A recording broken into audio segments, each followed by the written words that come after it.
So over the last 24 hours, we have heard that Thomas Tuchel would be open to a return to Stamford Bridge. But is it possible? Is it realistic? And if we were to pull it off, would it even work? Well, let's discuss it in today's video. We are going to talk about that news. We're going to talk about the Nico Williams transfer. We're going to touch on the stadium relocation news. And we're also going to talk about Chelsea targeting Brentford's set-piece specialist. It is a Chelsea news episode. And who better to break down the latest stories coming out of Stamford Bridge than my good friend and channel fan favourite, Josh Aveste. Josh, what do we think about this whole Tuchel malarkey? It's heart versus head, isn't it? It's so difficult to know where to sort of come down, because obviously the Champions League victory you'll never forget. And obviously the memories that we had, the chance that we had for Thomas Tuchel, the love that we've got for that guy, I think it's quite clear. And even near the end, I don't think there were a lot of Chelsea fans really gunning for him.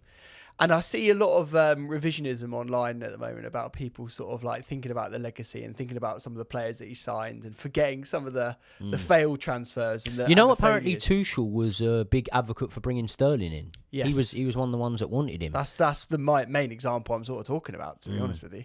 What a complete failure that was. And it's mad, isn't it though? Like a lot of the good Tuchel signings weren't signed by Tuchel. Like he did have a helping hand off Frank Lampard when it came to the players that delivered for Tuchel, sort of thing. Yeah. And not just players that Lampard signed. Obviously, look, Havertz scoring that famous goal in Porto. But not only that, the players that, okay, maybe Lampard's hand was forced because of the transfer ban, but the players like Reece James and the emergence of young guys that were coming into the team around that time, you do have to ask the question, would they have been as prominent for Tuchel had it not been of Lampard sort of bedding them in the season before? 100%. And remember, Tuchel didn't want to even be involved in the transfers. Do you remember there was that summer where basically Tuchel was knackered? He wanted to have a break. He said, look, I don't want to be involved in the transfers. And Todd Boehly is sat there talking about 4-4-3s and desperately needing some help, playing the role of a director of football, but absolutely the most underqualified director of football the top leagues have probably ever seen. I think we'd have still lost a few of them games if we did play a 4-4-3. Yeah, we probably would, to be fair.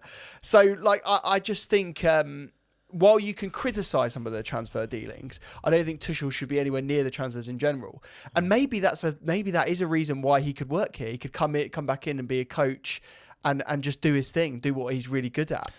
How realistic do you actually think it is? Firstly, that this could happen, because I think we're both agreed it's probably unrealistic, right? But how realistic do you think it is that Tuchel has actually in some way expressed a desire to come back if things could be sort of patched over with the board? Well, let's be no bones about it. He's been a complete abject failure in Germany. Complete, like Bayern are not going to win the league, and they've won the league how many times in a row? It's like more than you can count. It's certainly a lot of times. Can I give you a hypothetical though? Let's say Leverkusen win the league. If Bayern go on and win the Champions League, which now after last night's game, we know they're through to the next round, my God, in one-off competition, like Tuchel has shown from his time already at Chelsea, you ain't got to be great domestically to lift the Champions League. Mate, we look at so many Champions League winners, Obviously, both times when we won the Champions League was off of, by our standards, not great domestic seasons. Liverpool won the Champions League and finished fifth, didn't they, in the league that year? I don't think they made top four that year they won the Champions League. I think it was Everton, wasn't it, that made top four? And it does happen, Real Madrid have won the Champions League at times when they haven't been dominant in La Liga. So it can happen. And when I look at the Champions League this season, I think that we lack a distinct front runner. Even Manchester City are looking electric in that competition. But at the same time, I do sort of look at things and I think, I don't know whether they're going to be a team that retain the Champions League. Obviously, look, Real Madrid and Man City have got to be the two favourites. But I do think that there is a world when Bayern go on and lift that Champions League. And then would they even be as aggressive in their stance to get rid of Tuchel? I mean, it seems like the writing's on the wall with him, doesn't it? It seems like he's gone past the point of no return. So even if they did win the Champions League, I think he's gone. But then the abject failure point becomes a complete moot point, doesn't it? Like if they do go on and win the Champions League, he is seen as a complete success. So, mate, it's an interesting one about how realistic it is for him to come back. And the reason why I'm saying that is I think Tuchel looks at his next step and he goes, the Premier League is the way to go, right? And there are, let's be honest, mate, there are probably 3 jobs that he could have in the Premier League. And Yeah. Chelsea forms one of those. But I would say that Chelsea is probably the least likely out of those three, with Man United and Liverpool being the other two options. Which would you say is the most likely for Tuchel? For me, I would probably go Man United. Agreed. Would- I'd say but, Man United. but I find that interesting, though, because if Xabi Alonso doesn't go to Liverpool, which everyone seems to think is a done deal, which it certainly isn't, he could very easily go to Bayern. If that's the case, then why wouldn't you go for a sort of another manager kind of in the mould of a Jurgen Klopp? I know he plays slightly different football, but you know, a guy that's gone through a lot of the sort of same background as a Jurgen Klopp. It would be an easier transition, wouldn't it? I just have a feeling that Zerbi might go to Liverpool. I don't know why. Just got a little feeling. And he has obviously been a name that's been mentioned as a possible manager for us. At the moment in time, it looks like we're sticking with Mauricio Pochettino, regardless of what happens until the end of the season. I've obviously gave my thoughts on that. Things can change very, very quickly. But I am sort of at a point now where something drastic would have to happen. And I don't even just mean results. You know, I mean actually seeing something, seeing a style of play now. And a lot of these trends would need to stop, such as us being so awful in the second half, some things like that. Reactive rather than proactive substitutions, you know. So a lot would need to change for me at this moment in time to say, right, I really back Pochettino next season. That's not to say that Pochettino has no chance of getting this right. But if I was to assume that what I have learned and what I've gathered in terms of analysing what Pochettino can do with this Chelsea team so far this season, if that stays in place, we're going to be looking for a new manager in the summer. Yes or no? And this isn't a loaded question. I'm very intrigued to hear your opinion on this. Is Thomas Tuchel a better option for Chelsea, this Chelsea, right now, under this ownership, than Mauricio Pochettino? Mate, this is such a hard question, because I suppose if you're asking me for my opinion and what I would do, it might be slightly different from what I'm going to predict the board to do. Because let me just sort of, you know, go with me for a second. I don't think the board are going to ever go back to Thomas Tuchel. I think it'll be seen as a failure and walking back and basically writing off the last 2.5 years, you know, as being a complete sort of failure on the board's part. And I don't think they can deal with that sort of PR. And also, it seems like he fell out with some key people that he shouldn't have fallen out with, and so for me it seems like a bit of a point of no return. Now, if you're asking me for my own personal opinion, in the pantheon of managers, you've got to say that Thomas Tuchel has a bit more of a CV than Mauricio Pochettino. And with the sort of the connection that he has with the football club, plus that CV, I think if Mauricio Pochettino didn't exist and we hadn't had this last year, I don't think a lot of Chelsea fans would sort of go, if there is a managerial vacancy and you've got these options, I don't see why Thomas Tuchel wouldn't be right up there in terms of a very good option to go with. Now, you can't forget that history, and you can't forget that Pochettino is there. And so I think that's the big caveat to that. I do think, as you say, he's going to be there until the end of the summer, at least. And then I think they're going to make a call. I'm finding it really difficult, but I just don't see Tuchel coming back. And so I can't really go, yeah, I'd love to see him back, because I just can't see it happening, if that makes sense. What would you say? I'd pick him over Mauricio Pochettino right now. I think he would get better results out of this team. But I don't think if we call this loosely realistic, semi-realistic, yeah, I don't think there's a realistic option that would be able to do anything major with this Chelsea side at this moment in time. I think it'd be very, very difficult for Thomas Tuchel to come in. We've got to remember, it's not the same Chelsea that even he left. And that goes to show how much this club has been flipped on its head over the past couple of seasons. I mean, we could probably pull up Thomas Tuchel's last lineup, and we would see that it's such a different side. It's ridiculous. Yeah. So, yeah, I think that, you know, key personnel has been moved on. I'll tell you what it would do, though. Listen, we heard the chants that were coming from the G-Tech when we played Brentford. And the board understand this. I always say the board, I mean the ownership. Boehly, Egbali, they understand this. They understand that we're at an all-time low when it comes to the fans backing and trusting the ownership of this club. It has not been this low in decades, right? And I think that there's a small possibility that reappointing Thomas Tuchel would be a good idea in their mind to create harmony and to create a little bit more trust amongst the fan base, in terms of the fan base to the ownership, because it almost would be a submissive move. It almost would be a move to say, okay, we're not too big to admit that we've made mistakes here. And you know, at least during their tenureship, our most successful time was under Thomas Tuchel, whether it was brief or not, you know. So I think there's that chance. I think there's that very, very slim chance that they see it as almost a good PR move with the fans to reappoint Thomas Tuchel. And it did seem at first, before it quickly fell apart, it did seem at first like the board and the manager were getting on. But yeah, like we Something say, you know, happened, it has crumbled apart a lot. The key thing there is they were asking him to go above and beyond his job description, asking him to be involved in sorts of areas of the club that he didn't want to be involved in. Since then, whether you rate it or not, an infrastructure has been put in place. Barley's now running things a lot more than he was. Obviously, you've got Joe Shields in there. You've got guys coming in from different clubs. Like we were saying earlier in the video, you've got a Brentford set-piece specialist. You've got a lot less delegated to Thomas Tuchel. And maybe they might be able to find a little bit of common ground there. And it could happen. I don't think it's likely, but I believe maybe I feel it's the tiniest little bit more likely than you feel it is. Well, I've got a question to come back to you then on this, right? If you think that this could be a PR exercise where they get a very good ex-manager coming back to Chelsea Football Club, is there not a better option here, Joey? Is there not a man that's available on the market right now who has a bigger connection with Chelsea Football Club, who can be a better PR move than what Thomas Tuchel could be? Who's that man? Jose Mourinho. I've spoke a lot about Jose Mourinho coming back, and if you said to me now you can have Tuchel or Mourinho back right now, mate, I honestly do think I'd go with Mourinho, you know. Would you? Go. Yeah, I would go for Jose over. Let me hit you with one more name. The Tinkerman. Claudio Ranieri. What a manager. What a manager. Why has no one ever mentioned Ranieri? He could do a job. Nostalgia. He's from another era though, isn't he? Well, I mean, he won the Premier League with Leicester not long ago. Yeah, but quite long ago. Nah, not that long ago.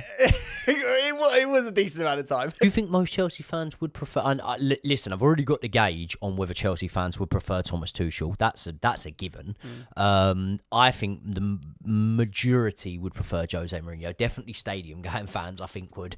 What about Claudio Ranieri? Do you think we would prefer him over Pochettino? I think Pochettino's got that connection with Tottenham, and I think he's been so average in terms of every single element of the club, in terms of the way he's managed the squads and that sort of thing, that a lot of people, they're just written him off now. They're just sick of him. What about you? Are you Poch out? you cheeky little minx. Listen, mate, me and you are both on the diving board, but the only difference is you're up there thinking, oh my God, this is a bit high, I don't want to do it, and I've just jumped now, and I'm open for fire, I'm open for the criticism, I've been getting a lot of it, but let's be honest, mate. Really, we're both in the same boat, aren't we? We don't believe in him anymore. Mate, I'm really conflicted. This is the reason why. I personally think that all of the names that you even mentioned, and let's be honest, they're not going to go for a former manager. Like, even as much as we want it to be Jose or whether we want it to be Antonio, they're not going to come back. Tuchel isn't going to come back.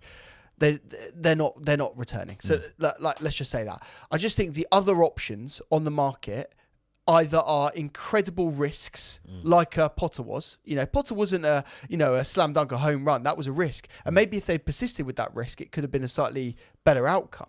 But what I'm saying is I'm almost in this position, sort of going, I'd rather just put a bit of money on black than putting a bit of money on a number.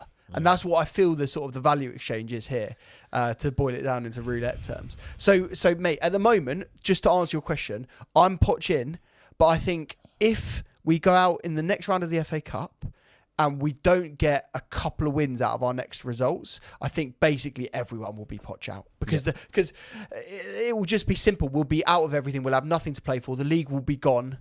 You know, at the moment, the league is still very salvageable. Like, we could still get to a decent I don't think we're in a title race at the minute. I think it's quite easy to say we're not in the title race. I think it's quite clear. But our expectations have got to change now. And it's sad to say that, but that's the state of Chelsea Football Club. So you still think we can get Conference League? I still think we could, yeah. I'm not saying you still think it's mathematically possible, because obviously it is. But I still think it's doable. I really do. Like, you look at some of those teams above us, they're not playing incredibly well. I'm looking it's at that point of the season where people will drop points left, right, and centre, really, isn't it? Yeah, I'm looking at Brighton, Wolves, West Ham as all gettable teams, and that might seem disingenuous, bearing in mind Wolves have absolutely destroyed us, and Brighton are a fairly good and well-run club. Don't say that too loudly. No. Yeah. Okay, let's move on to the stadium relocation. So we're hearing, a lot of the time when you read stuff and when you hear stuff about Chelsea at the moment, a lot of it is scaremongering, man. They know it sells headlines. They know the doom and gloom around Stamford Bridge is something that, gets clicks for them. But we're hearing that potentially the land that we would need to acquire would be too expensive to do so, and the other option would be a stadium relocation. Now, the difference is, say, for example, when Spurs or other teams, have relocated stadiums, they've done it briefly, and we're being told it'd be a 6-year stay away from Stamford Bridge. How does that make you feel? That's only if we redevelop Stamford Bridge. Right. So that's not if we relocate. We'd stay at Stamford Bridge. If we were going to relocate, we'd stay at Stamford Bridge. Right. But 6 years, think about it, it kind of makes sense. They're going to have to completely destroy the stadium, dig way down into the earth so that it's only a certain height, because you can only go a certain height in London, right?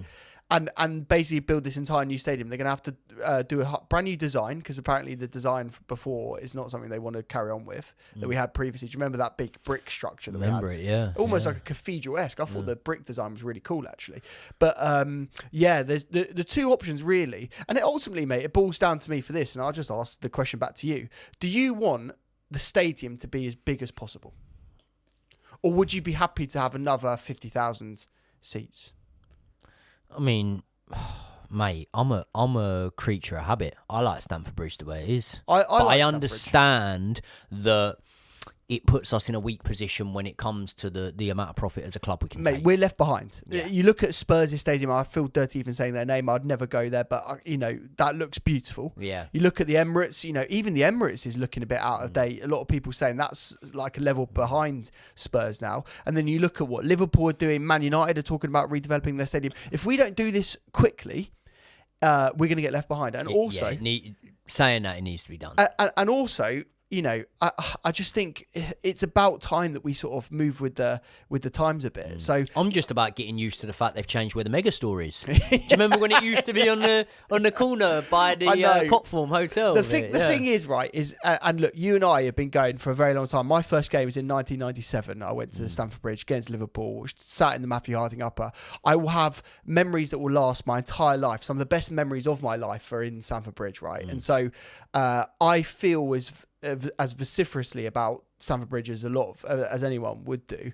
But my point is, if you could get a better stadium that was bigger, had more areas around it, made the club a bit more money, and all it meant was that you move 2 stops down the district line, you kind of do it. We're not moving to Milton Keynes. Would it be 2 stops down the district line? Yeah, they're looking at options all around, sort of like southwest London. Right. Okay. So and what, 6 years though?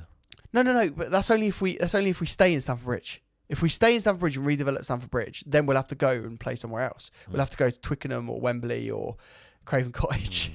Like that's the options, isn't it? So for me, all I care about is having the best facilities for the best football club in London.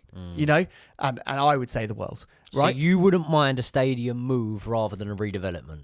Well, that means that you can get to you can have 6 more years in Stamford Bridge while they're building it, or whatever amount of time they're doing to build it. You could potentially have this era of glory while we're still at Stamford Bridge, and then have a brand new state of the art, stadium that generates the club loads and loads of money, that still has the great fan experiences, that has a lot of seats in it as well. Like that's is that not what everyone wants? Like. I think I'd just want to stay at Stamford Bridge forever. I like the thought of taking my kid to Stamford Bridge when they're older. Well, but look, I'm a nostalgia man, and you're a traditionalist. Yeah. Well, look, the pitch owners. That's the other side of it. We are lucky in that we own the pitch. Do you have some shares? Yeah. Yeah, there you go. Yeah. Beautiful. Love that. So that's the thing. They're going to have to get around the pitch owners, and rightly so. The pitch owners have a lot of power here, and they'll have to be consulted with the club. And ultimately, if the pitch owners decide that this is a good decision for Chelsea Football Club, whatever way it goes, then you'll know that there'll be some backing. So I'm very interested to see what happens, mate. And ultimately, this is a good thing for the club. And remember, this was part of the takeover.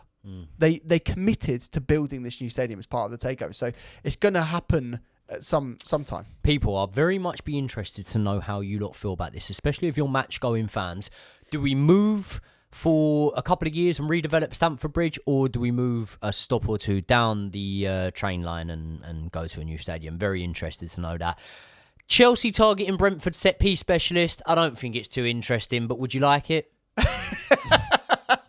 What a state of our football club, mate, that we're literally doing. How many times have we sat here and gone, oh yeah, we got a new recruitment analyst, we got a new. Back in the day, we were just caring about Didier Drogba scoring goals. Cup finals. yeah, literally. Yeah. And now we're analysing coaching appointments. Do you know what's interesting? Do you remember there was a guy, Anthony Barry, that we had in our coaching staff? Do you remember this guy? No. Okay, so Anthony Barry was this sort of like, I would say the closest guy that was to Steve Holland. Do you remember Steve Holland? I remember old Stevie Holland, yeah, of course. I think that Steve Holland might have been the engine room behind the power of what people like Jose did at the football club, right? And actually, I think he is the smarter one out of the two that are in charge of England right now, right? Anthony Barry comes in, and like I say, I think he's the most similar person to him in that he was a set-piece expert, but also a guy that wanted to be a manager in his own right, had his own beliefs, right? And he was always up there shouting, as all the coaches were. Great, really good guy. He left and went with Thomas Tuchel to Bayern when Tuchel left, and he carried on going. Since then, we haven't had someone responsible for looking after the set pieces per se. Now, obviously, within Pochettino's coaching staff, and he's made it very clear, by the way, that he didn't necessarily want this person to come in. But set pieces are a very important part of the game. And when you lose someone as good as Anthony Barry, you kind of need to replace them in some degree. Yep. And by the way, our stats on set pieces, bang average in the Premier League. In the Premier League, we're literally when 10th. You say stats on them, do you mean we're not just talking offensively? Goals conceded and goals against. So I was going to say, like, one or two from set pieces spring to mind. Thiago Silva from a couple of corners this season. We've scored a couple of free kicks and whatnot. A real damning indictment was that free kick late on against Brentford. Did you see where it was Gallagher, Sterling and Palmer stood over the ball? Yeah. And it was like they tried to do this sneaky little set piece manoeuvre, and it was just embarrassing, really, wasn't it? So, yeah, I mean, yeah, could be good. As fans, are we really that bothered about this sort of stuff? We should be bothered about it because Arsenal are scoring like double the amount of chances that we're scoring from set pieces. And let's be honest. Just in general. Yeah. But let's be honest, like, if we scored double the amount of chances that we could get from set pieces, we would probably be a lot higher in the league. So that's why it's important. Last little bit, we'll keep this fairly brief because it's just rumours at the moment. Nico Williams. We are being told that we're looking at bringing in the winger, potentially in the summer. I'm sure the story will hot up as it gets closer. At the moment, the gist we're getting of it is the release clause in the contract isn't that bad. It's at around 40 million, I'm hearing. Yeah, 43 million. So 43 million pounds, 50 million euros. Boehly loses that down the back of the sofa, doesn't he? He does. Yeah. It's chump change for him. Yeah. And the wages at the moment, he's on set around €50,000 a week. So, I mean, mate, even if we doubled the wages, it's not going to hit us too hard. But is he a player that you've seen any of? And if so, is he a player that you think would be good at Stamford Bridge? He is a player that is getting a lot of coverage online, isn't he? What I liked about him, I looked into his stats and I have seen a lot of him. He's obviously very exciting, very pacey winger, 21 years old. He's started 20 out of 22 games for Athletic Bilbao this season in La Liga. And also, bearing in mind he's as young as he is, mate, he's also started pretty much every game in La Liga for the last 3 years. So, while he isn't the oldest player, he's definitely had experience at the top level. And La Liga is certainly, a very good league, even though we take the piss out of how shit the teams are at the bottom. Still a good league and, a good team that he's playing for. I had a look at the stats. 3 goals and 6 assists this season. So he's not prolific. He's not tearing it up. But Sterling's got more than that. Well, yeah, exactly. And in a harder league, in the Premier League. So, look, he's getting 2 key passes per 90. He's having 2 shots per 90 as well on average. So the stats, they're okay, mate. They're not wowing me. But I think it's the thing with him is He's electric. There's a potential there. So they're definitely going to look at him. And let's be honest, mate, I'd probably take quite a few players over Sterling now if that meant that we could offload Sterling in the summer. Yeah, I probably would, maybe, if that was the case. But let's be honest. Before we look at wingers, before we look at anything, get a number 9. Make that your priority. Reinforce the defence a little bit. And most importantly, move a few of the names on that we really don't need. Very interesting point you make about number 9s, because I think this move and these briefings may be indicative of a slight change of tact with number 9s. And what I mean by that is Victor Osimhen's release clause, 120 million pounds or more, certainly euros. So a lot of money. I have a sneaky feeling they're going to do a budget deal on a number 9 and then bring in players like Nico Williams as well. Rather they didn't. That's let's be honest, mate. We probably need 4 or 5 players in the summer. Yeah, potentially across various areas. And if you spunk all your budget on an Osimhen and he gets injured or doesn't hit the ground running, no, I wouldn't spunk on Osimhen. No. You thought about it? I've pondered it, but I just be a bit too much money for me. Yeah. Well, you are quite an expensive man. You've got I'm an expensive taste. spunker. Yeah. You are. It costs a lot of money, and I know that personally. Oh, yeah. Right, that is Chelsea news for you, ladies and gentlemen. Thank you very much to Josh Aveste for joining me in the studio today. Josh's channel is linked in the description, so head over there, hit the link, subscribe so you can see all of his stuff. And we are about to record a preview right now for Chelsea against Newcastle. It's the Monday Night Football, and I wouldn't say we're buzzing for it, but, we'll be watching it. See you in the next one.